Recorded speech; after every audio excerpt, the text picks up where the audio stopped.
Entre las noticias buenas que trajo este nuevo año, te cuento esta.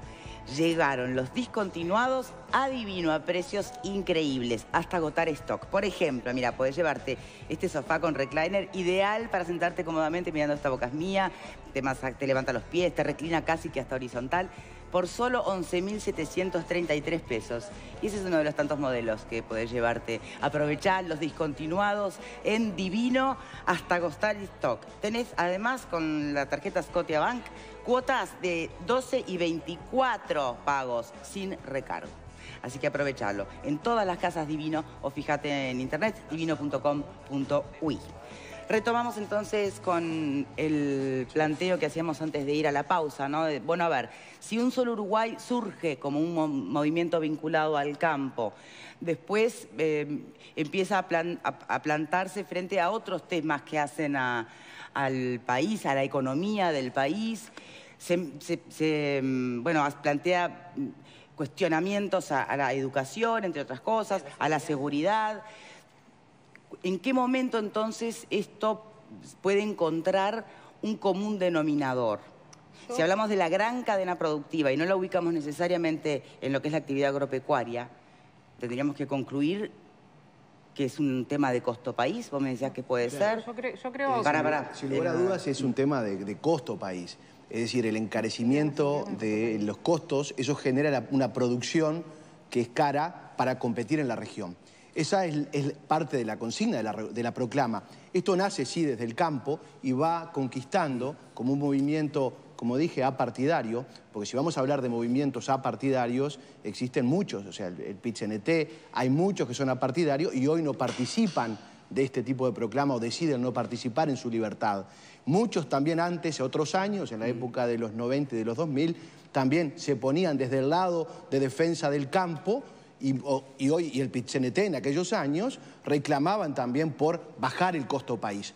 Hoy tenemos un costo alto que hace que la producción sea alta, las cargas del Estado son altas y no nos permite competir con Paraguay, por ejemplo. No nos permite. Entonces, las inversiones se van corriendo, las inversiones se van tomando otro camino. La imagen de Bolsonaro con Macri también llama a la reflexión si estos años en acuerdos comerciales no nos van a dejar de costado a nosotros, un pequeño país que necesita transformarse, que necesita recuperar economía. A ver, el tema del gasoil productivo del año 2005, el primer gobierno de Vázquez, fue una promesa y quedó allí por el olvido. Nos impusieron el tema de la nafta, muchos productores pasaron la nafta y dejaron el gasoil porque era costoso en aquellos años. Hoy hay muchos productores que quieren ya trabajar todo con el biodiesel, con el diésel, las políticas del biodiesel. Hay mucha cosa para transformar este país.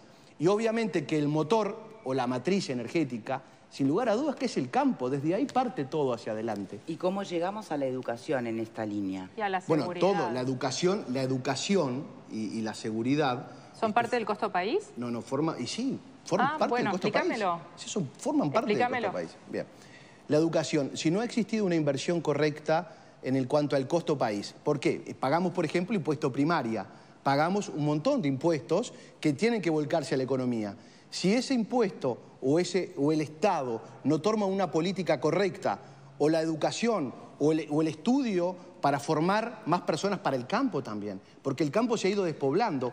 Hay muchos factores y todos tienen que ver. Las escuelas agrarias de la UTU, la UTEC, que son todos emprendimientos educativos absolutamente vinculados al campo. ¿Para vos no han sido avances en ese sentido? Yo no dije eso, no cambiemos las palabras. Más o menos dijiste no cambiemos las palabras. Yo lo que dije es necesitamos transformar y tener una educación, ¿no? Pagamos impuestos a la educación y es la realidad. Hoy tenemos una educación devastada. Si me decís que la educación está perfecta... No, la educación no está perfecta, tiene muchos problemas, pero no está devastada. Yo creo Tenemos que sí. el récord de personas y los problemas de educación inciden en la inseguridad. Bueno, perfecto, pero yo lo que no encuentro es la relación en el costo país. Porque que nosotros tengamos problemas en educación y en seguridad está clarísimo. Tenemos muchísimos problemas en educación y tenemos muchísimos problemas en seguridad. Y creo que todos los uruguayos, las personas que integran el movimiento Un Solo Uruguay, las personas que integran el PIT-CNT, las personas que no integran ningún movimiento, cualquiera de nosotros estamos preocupados por la educación y la seguridad. Ahora bien, que educación y seguridad sean parte de de la ecuación costo-país, no me parece. Son cosas distintas. Que estemos preocupados está muy bien. Que sean parte de la ecuación costo-país no me parece. Como tampoco me parece a mí la entrevista con el integrante de un solo Uruguay que tuvimos hace un ratito me dio la pauta de un hombre muy atinado. Me gustó lo que dijo. Salvo, porque siempre uno trata de hilar fino, cuando trajo el ejemplo del Museo Gurvich y diciendo sin consultar a la población.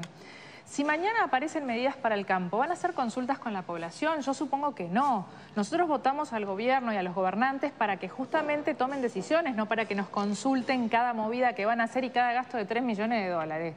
Entonces, la verdad que me gustó mucho su alocución, pero realmente empiezo a cuestionar ese tipo de cosas que me parece que no suman al discurso de ellos y por otro lado están desviando la discusión hacia otro lugar. Se quiere la ayuda del Estado, se pide la ayuda del Estado para ser más competitivos, etcétera, pero por otro lado no se quiere que el Estado regule demasiado, no se quiere que el Estado esté presente en esa relación, entonces hay como contradicciones. No será, y usando este mismo ejemplo que dio Rivas, que lo entrevistábamos, tuvimos un poquito de tiempo por una cuestión satelital, pero digamos, ese dato que lo dijo, sí, Álvaro Rivas, de poner sobre la mesa o cuestionar que no hay recursos para alguna cosa, pero aparecen recursos para otra. Bueno, a ver, pero ¿cuál es el mensaje de fondo de esto que se está planteando? Tiene que ver, de alguna manera, con cómo administra los recursos el gobierno. Digo, no está diciendo nada más conspicuo que eso. ¿Está mal plantearlo? Es la gestión. Está hablando desde que la ciudadanía está diciendo queremos una mejor gestión desde los gobernantes. Queremos un país que los recursos, en épocas como la que estamos ahora, de una competitividad difícil, de una situación de una economía desacelerada, de ser cautelosos con los recursos. 3 millones de dólares en un museo, los ponemos para UTU, como decía Leonora, y andarían fantástico, ¿no? A ver, otro más, por favor. No, yo creo que lo que está planteando Solo Uruguay no es solamente un tema gremial. Eso es lo que tenemos que comprender. Es un modelo de país. En ese modelo de país hay un lugar, hay una educación ideal para un solo Uruguay, hay una seguridad ideal, hay un gasto y una administración que ellos conciben. Entonces, en la medida que no comprendamos que esto es más que la gente del campo reclamando por competitividad, todas estas cosas nos suenan extrañas. A mí me parece que lo que tenemos que hacer es comprender, bueno, qué país quieren, ¿no? Yo guardo con expectativa la proclama de esta tarde para ver en qué se diferencia con la del año anterior, porque tal vez en la del año anterior lo que veíamos era un poco incluso de contradicciones, porque queríamos un dólar más alto, pero a la vez denunciábamos que había sectores del agro endeudados en dólares. Entonces, ese Solo Uruguay también es muy diverso a la hora de plantear qué modelo de país se quiere. ¿Cuán viable es pensar realmente en un solo Uruguay, no? Yo creo que imposible, desde este punto de vista imposible. Justamente esas frases, un solo Uruguay, huelen a frases, eslogan, que yo no digo que de algún modo estén abrazadas por todos de cierta perspectiva, porque ¿qué hablamos cuando, a ver, qué se nos viene al cerebro o incluso al corazón cuando pensamos en un solo Uruguay? Bueno, un país que crece económicamente, que logra que las diferentes áreas de su política y de su vida sean más o menos prósperas, que las personas que estaban un poco mal dejen de estarlo, que las personas que tenían problemas de acceso a determinados bienes y servicios puedan hacerlo.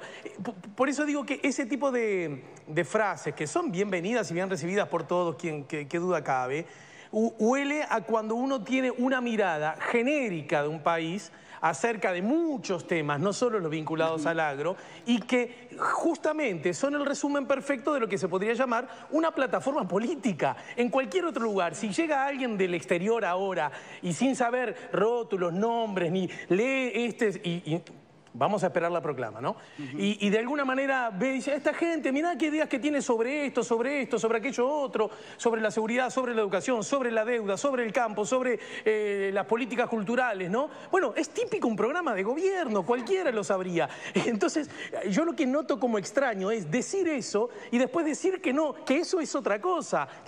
Y lo que yo digo es que no está mal, simplemente es que hay que asumirlo con paz, nada más. Y justamente, Uruguay no van a Uruguay podría ser presentado por favor, tenía la mano en la línea de Alejandro, un solo Uruguay, si no supiéramos la historia, y como dice, viene alguien que aterrizó, bien podría ser visto como un partido político, que se llamara un solo Uruguay, que esos integrantes tuvieran sus listas, todo eso, estaría bárbaro, todo lo que quieras. ¿Pero por qué? Porque la estructura que maneja a nivel público, a nivel de comunicación pública, tiene que ver con eso, con propuestas para un país. ¿Y quién hace más que nada propuestas para un país? Y los partidos políticos que quieren gobernar, más allá de que los movimientos sociales empujan determinadas cosas. Que hacen propuestas de país alternativas a las que hacen los partidos políticos. ¿Estaría mal? No está mal, pero hay que transparentarlo. No cuestionemos la libertad de expresión y del movimiento ciudadano desde la sociedad. Eso? Que se levante y dice, Uruguay necesita cambiar, Uruguay necesita reformar el costo país, necesitamos las tarifas. ¿Por qué insistes en que se le cuestiona si nadie ha dicho que eso está mal? Si todos acá hemos dicho que está muy bien. El cuestionamiento viene de lo político, de decir que esto es un movimiento político. Y como que estamos ninguneando o faltando respeto. Bueno, los que amamos la política, ¿cómo vamos a al contrario? Con que exista esto. Bueno, de hecho, lo que digo es, ¿qué diferencia tiene un 1 de mayo en la reivindicación o la plataforma donde también se habla de educación a un movimiento que también... me parece bien. Sí, por eso que está bueno que también desde acá se levanta la plataforma de derechos sociales. Claro, un grupo de ciudadanos que tiene una mirada política sobre el país entero. Y que en este contexto luce opositor. Y en otro contexto lucerán opositores otros. Nada más, no es nada malo, es que hay ciudadanos que están siendo excluidos. O sea, estoy hablando desde colonos que están sumergidos en el Uruguay profundo, que tal vez esta es la forma de manifestarse. Y es lo que realmente están proclamando y necesitando. A ver, tribuna, Claudio. En realidad, aclarar que hablar de competir con Paraguay es bastante complicado, porque los salarios de hambre que paga Paraguay son bastante altos y el nivel, en realidad, las tasas de empleo negro que hay también es bastante alto. Entonces, hablar de competir con Paraguay, ahí se complica un poquito. No, pero la inversión se va para allá. Un segundito nomás que termino y después podés opinar tranquilamente. Hay un tema concreto que es, si nosotros nos paramos en una línea ideológica, que a la gente no le suele gustar hablar de ideología, pero toda opinión tiene una base ideológica atrás. Cuando se habla del nacionalismo feroz, siempre está asociado a determinados sectores o determinados partidos que acá están bastante asociados con los tradicionales. Cuando hablamos del derecho a que la gente se agrupe, es verdad. Notoriamente tenemos que resaltar eso y luchar para que eso siga sucediendo. Ahora, también que suceda cuando los peones quieren sindicalizarse, que también suceda cuando los peones no quieren subirse a los camiones y los patrones los obligan, y que también suceda y se respete cuando hay campamentos en el arroz y no se lo prenda a fuego, por ejemplo. Cuando hablamos de derechos y obligaciones, que sean hacia todos lados y no solo mirando con la vara hacia un lado particular. Bien. ¿Y a alguien le consta que acá están solo estancieros de 4x4 que explotan a sus peones, o habrá también laburantes, productores chiquitos, peones, que comparten un montón de otras iniciativas? Como en Diego. todos lados hay gente buena. Yo en realidad no quería dejar pasar una cosa que me parece muy importante, y es que cuando se habla de que es un movimiento político partidario, tenemos que tener en cuenta que ayer se supo, porque lo dijo el movimiento, que los principales referentes y directores no van a poder integrar listas de ningún partido, sea el partido que fuere. Y me parece bueno contraponerlo con lo que sucedió en el 2002. Que en la Federación Rural del Uruguay, que fue una de los impulsores de la marcha de productores, el presidente era Gonzalo Gallero, que luego sería candidato a Senado por la lista 738 de Nigno Boa, y el vicepresidente Frati, que hoy es diputado por el MPP. Entonces me parece que hablar de que esto es un movimiento político partidario desde parte de miembros del gobierno me parece un poco hipócrita. Pero compañeros, a ver, de verdad lo pregunto. Permítanme seguir, ¿Pero por favor, quién dice acá que es un movimiento político partidario? ¿Quién lo dijo? Por favor, sigan decimos tribuna. Cosas que nunca fueron dichas. José Luis. Sí, de todas maneras, no sé para qué rehusamos también de todas maneras decir que esto es funcional, obviamente, a determinados partidos, ¿no? Porque es obvio que de trasfondo está esto. Nosotros veíamos el año pasado, ustedes recordarán uno de los audios, por ejemplo, de Andrés Ramírez, que decía, ¿para qué queremos este movimiento si al final vamos a seguir a hacer un discurso que no lo podemos canalizar para el partido? Bien, yo pues, estoy esperando un poco el acto de hoy para ver si de alguna manera no tomaron un poco el ejemplo de lo que él le decía de cómo debían conducirse. Me parece que una de las reformulaciones que tiene este movimiento es eso. Lo claro acá es que los partidos de oposición, digamos, porque en realidad es una oposición al gobierno, entonces por lo tanto me parece que de alguna manera de inclusivo no tiene nada porque está dejando afuera al gobierno y está pensando que el gobierno es un gobierno solitario, que no tiene ningún respaldo, cuando en realidad tiene prácticamente 50% de la población que lo respalda. Entonces de inclusivo me parece que no, vamos mal por ahí. Incluso en los discursos que se traslucen, como bien decía la compañera acá, cuando vos antepones el tema cultura al campo, porque compraste un museo o por lo que sea, me parece que es un debate que se está dando en un lugar no de forma clara ni transparente, y me parece que tiene mucho de hipocresía en eso. Entonces, de alguna manera, me parece que sí, tiene mucho de política partidaria esto. Me parece que los partidos necesitaban tener movimiento, que es lo que les faltaba, acción, movimiento, y lo están canalizando a través de estos lugares. Ahora, no podemos comparar un tipo de movimiento incipiente como este, que vaya, ojalá que sí, que se consolide de alguna manera, que sea transparente para todo, pero no podemos compararlo ni con el PCNT ni con fútbol, porque no tiene nada que ver. Priscila. Sí, obviamente no podemos negar que es un movimiento político y el error, creo yo, está cuando decimos que es un movimiento partidario, porque no es así, no se han dado señales de ser un movimiento que esté asociado a ningún partido, aunque desde algunos sectores de la sociedad se quiera poner en el imaginario colectivo que eso es así. Aparte estamos en año electoral, si estuvieran vinculados a algún partido ya hubieran dado señales claras, entonces eso no. Y por otro lado, una noticia que veía hoy de Daniel Martínez hablando sobre que este movimiento lo que buscaba, algunos de sus puntos era fragmentar al Uruguay. Y en realidad me parece que no es así y me rechina un poco cuando viene de un actor del oficialismo como es él, porque hace ya varios años desde el oficialismo algunos actores se han encargado de fragmentar la sociedad y ellos sí lo han hecho. Se han encargado de dividir entre ciudadanos de la capital y el interior, entre trabajadores y empleadores, y que desde el oficialismo se diga que este movimiento quiere fragmentar a la sociedad me parece que no es muy adecuado. ¿Nos queda más tiempo, producción? Fede, me están diciendo. Sí. Hay una cuestión, la mayoría de los productores rurales son pequeños empresarios, pequeños productores, algunos es su familia y 2 o 3 trabajadores, eso es una de las realidades.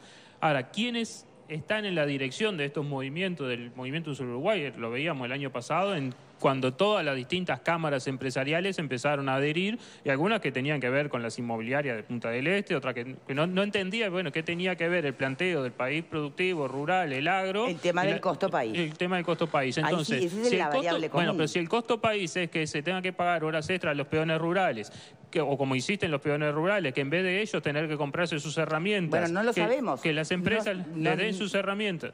Ese es el planteo histórico. Por eso mismo, incluso de las cámaras empresariales que nuclean a los productores rurales, no se quiso ni siquiera pagar el ajuste que estaba en los convenios colectivos, y directamente se retiraron de la negociación colectiva porque entienden que están en contra. Entonces, en la proclama tendrían que decir si están a favor, están en contra de los consejos de salario, y ahí sabremos si ellos quieren un solo Uruguay de los productores rurales y no es el de la mayoría de los trabajadores, que es la inmensa mayoría de los trabajadores en Uruguay. La última y hacemos la pausa, prometo, producción. A ver. Bien cortito, yo destaco que creo que hubo un viraje, o por lo menos en este año se pone de manifiesto algunas cosas en el movimiento que antes no, y que son, como decía Diego, que se les prohíbe a los dirigentes hacer política partidaria, y que piensan canalizar sus reclamos vía partidos políticos. Eso creo que es importante. ¿Por qué? Porque cuando surgió el movimiento, surgió un poco...